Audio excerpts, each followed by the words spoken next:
जलन। ममता बहुत ही सीधी और प्यारी लड़की थी, वहीं सुनील एक सरल और आगे बढ़ने की सोच रखने वाला लड़का।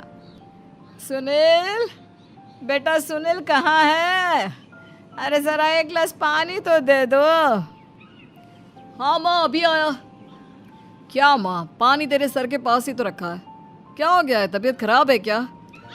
अरे नहीं नहीं, वो उठने का मन ही नहीं कर रहा था तो देखा ही नहीं। वैसे क्या कर रहा है? यहाँ बैठ ना मेरे पास। माँ पढ़ रहा था। वो क्या है ना, नौकरी में तो वक्त नहीं मिलता, अब ऑफिस से घर आकर ही तो वक्त मिलता है। अच्छा अच्छा ठीक है, पढ़ ले जा बेटा। सुनील पढ़ लिख कर और आगे बढ़ना चाहता था, लेकिन माँ की तबीयत खराब देखकर सोचता है कि शादी ही कर ले। कब तक माँ का ख्याल वो अकेले रख पाएगा? तो एक दिन, माँ ये ममता है, मैंने इससे शादी कर ली है। तुम्हारी तबीयत भी ठीक नहीं रहती तो मैंने सोचा शादी कर लेता हूँ। घर संभालने वाली और तुम्हें संभालने वाली कोई आ जाएगी तो अच्छा रहेगा। माँ अचानक से सामने बहू देखकर हैरान रह जाती है। बेटा ये क्या बात होती है? न बैंड, न बाजा, न दहेज, न शगुन, ऐसे कैसे बहू आ गई? माँ तू तो जानती है मैं नौकरी के साथ पढ़ाई कर रहा हूँ, तो कहाँ से इतना पैसा बचा पाता कि धूमधाम से शादी करता। वैसे भी माँ, लोग तो आकर खाकर निकल जाएंगे, इसलिए बस वैसे ही। माँ जी, मैं आपका ख्याल रखूंगी। वैसे भी ये आगे की पढ़ाई कर रहे हैं, अच्छा कुछ कर गए तो सबके दिन फिर से अच्छे आ जाएंगे। सास को ममता की बात ठीक तो लगती है, लेकिन मन में कहीं ना कहीं लगता है कि कहीं बहू बेटे को लेकर फुर्र ना हो जाए और फिर तो वो रह जाएगी अकेली। बेटा देख, मेरा जो कुछ भी है वो सुनील ही है, और सुनील का भी अब इस दुनिया में मैं ही हूँ और कोई नहीं। क्या सुनील? बिल्कुल माँ, लेकिन आज से ममता भी मेरे जीवन का अहम हिस्सा है, जैसे तू है। सास को बड़ा बुरा लगता है कि उसकी सल्तनत में कोई और हिस्सेदार कैसे हो सकता है। कैसे कोई और उसके 30 साल के बेटे की जिंदगी में अचानक से आकर बराबर का हिस्सेदार बन सकता है। देख बहू, मैं भले थोड़ा बीमार रहती हूँ, लेकिन इसका मतलब यह नहीं कि घर की चीज़ों में मेरा कंट्रोल खत्म हो गया है। मैं आज भी इस घर की रानी हूँ, समझी? बेटा सोचता है कि ये माँ को अचानक से क्या हो गया। कल तक जो माँ कहती थी कि जिंदगी का कोई भरोसा नहीं, वो अचानक से जंग के मैदान की झांसी की रानी कैसे बन गई? माँ क्या हो गया है? सब ठीक है ना? अचानक कैसी बात कर रही हो? ममता का आज पहला दिन है, स्वागत करो उसका। आसपास की आंटियों को बुलाओ, नई दुल्हन की मुंह दिखाए करवाओ। खैर, सास होने का फर्ज निभाती है और बाद में एक सहेली के साथ बाहर निकल जाती है। क्यों नहीं बताया नहीं कि बेटे का ब्याह कर रही हो? वैसे तो सारा दिन हम ही में घुसी रहती हो। अरे मुझे भी तो अभी पता चला, यूं अचानक सर पर लेकर आ गया। कहता है बहू है माँ तुम्हारी, अब इसको भी इतना ही मैं प्यार करता हूँ जितना तुझे करता हूँ। लो जी, ये क्या बात हो गई? क्यों इतना प्यार करता है? अरे माँ का प्यार तो ज़्यादा होता है। अब उसको तो कोई दूसरा पति मिल सकता है, लेकिन तुम ही बताओ, क्या माँ की ममता किसी और की हो सकती है? ना जी ना, बेटे को समझाओ ये बात। अरे क्या समझाऊं, मुझे तो खुद ही समझ में नहीं आ रहा कि क्या हो रहा है। जो बेटा कल तक माँ माँ करता था, अचानक से बीवी बीवी का राग आलाप रहा है। देखा, उसकी बीवी ना सुंदर और जवान है। सुंदरता के आगे तो एक से एक नहीं टिके, तो तेरा बेटा किस खेत की मूली है? सास को भी समझ में आ जाता है कि बहू की सुंदरता के आगे माँ का प्यार किसी काम का नहीं। उधर बीवी, ए जी, अम्मा जी सहेलियों को छोड़ने गई थी, अभी तक आई नहीं, हम देख आए क्या? अरे रहने दो ना, आ जाएंगी। कहाँ जाएगी, उनकी आदत है, एक बार जाती है तो पूरी पंचायत खत्म करके ही आती है। अच्छा ही है, खाना वाना खा कर गई होगी। छोड़ो ना, घूमेगी तो खाना पचेगा नहीं तो ऐसे ही खाट पकड़ लेगी। बहू भी शांत हो जाती है। उधर सास सोचती है कि आज थोड़ा देर से ही घर जाती हूँ, जब बेटा परेशान होकर ढूंढेगा तब मजा आएगा। बीवी को खुद ही पता चल जाएगा कि माँ के आगे उसकी दाल नहीं गलेगी। लेकिन वहीं दूसरी ओर घर पर, ए जी, माँ जी अभी भी नहीं आई, हमको तो घबराहट हो रही है कि क्या करें, जाकर पता करें किसी के घर।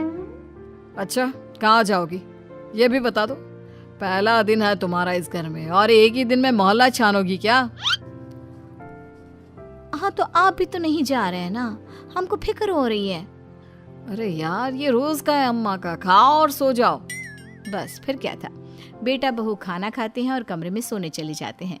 उधर जब सास को कोई देखने नहीं आता तो वो हार कर घर आ जाती है, जहाँ वो देखती है कि सारे घर की लाइट्स बंद है।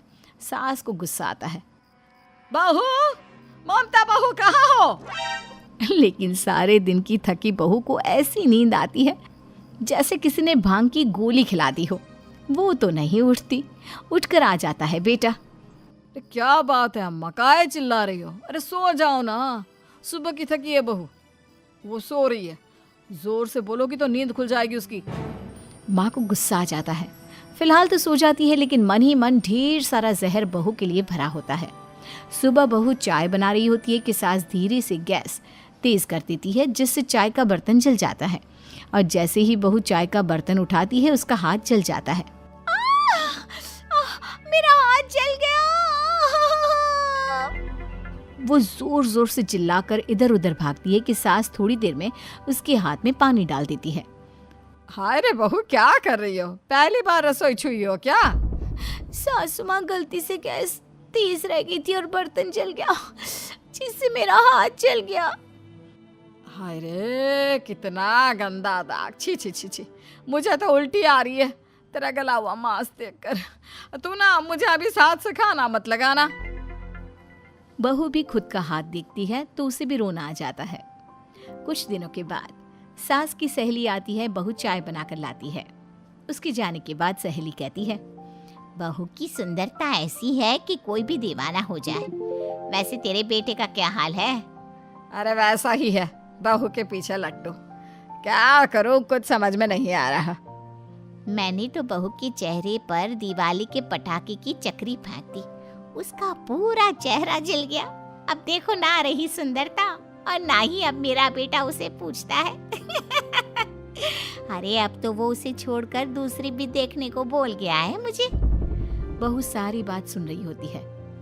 आंटी एक बात बताइए, क्या भरोसा है कि दूसरी सही आए और आपके अनुसार रहे?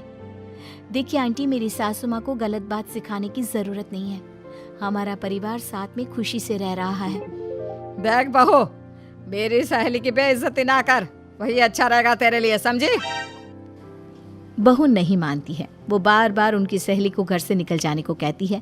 तभी सास की सहेली पास के चूल्हे से लकड़ी लाकर बहू के चेहरे पर लगा देती है। बहू जोर जोर से रोने लगती है। अरे ये क्या कर दिया? मैंने कहाँ किया, ये तो तूने किया। तू ही नहीं चाहती थी कि बहू बेटे के साथ रहे, भला मैं क्यों करूँगी? मैं तो चली, निपटो अब। बहू रो रही होती है, दर्द से चिल्ला रही होती है, लेकिन सास उसे डॉक्टर के पास नहीं ले जाती। तभी पति आता है। क्या हो गया ममता? ये दाग कैसे लगा? तुम कैसे जली? ममता कुछ नहीं कहती, बस दर्द से करा रही होती है। पति माँ की तरफ देखता है। हो ना हो माँ, ये पक्का आपका काम है। आप ही ममता से जला करती थी ना। देखना माँ, अब पुलिस आएगी, केस बनेगा, लेकिन पहले मैं ममता को अस्पताल लेकर जा रहा हूँ। सभी अस्पताल जाते हैं, जहाँ डॉक्टर ममता की सास से कहते हैं, आपने तो नहीं जलाया ना बहू को? अब ममता की सास के तो पसीने छूट रहे होते हैं। वो घबरा कर कहती है, ना ना डॉक्टर साहब, कैसी बात करते हैं? हम क्या जलाएंगे अपनी बहू को?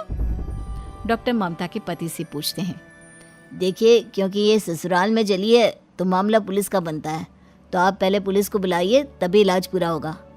सास डर जाती है कि अब तो बच्ची जिंदगी जेल में ही रहना होगा। रहने दीजिए ना, पुलिस को क्यों बुलाना? सारी हंसी खत्म हो जाएगी जब पुलिस के डंडे पड़ेंगे। बहू को जलाना भले ही बहुत आसान हो, लेकिन उसके बाद सारी जिंदगी जेल की हवा खाना। सास डर जाती है। पुलिस आती है। पास लेटी दर्द से करा रही ममता स्टेटमेंट देती है। तो क्या हुआ था? कैसे जली आप? ममता पास खड़ी सास को देखती है। बेटी बताओ, कैसे जल गई तुम? ओए, काका का किरण वाली शाहरुख, चुप, बिल्कुल चुप। सास चुप। सभी इंतजार करते हैं कि ममता क्या बोलेगी। जी, मैं खाना बना रही थी, लकड़ी उड़कर मेरे ऊपर गिर गई और मैं जल गई। सास बहू की बात सुनकर रोने लगती है। देखा माँ, कितनी समझदार है ममता। ये चाहती तो, हाँ बेटा, ये चाहती तो मैं आज जेल में होती। मुझे माफ कर दे, मैं आगे से अभी कभी ऐसा नहीं करूंगी। बहू के साथ मिलकर रहूंगी, मुझे माफ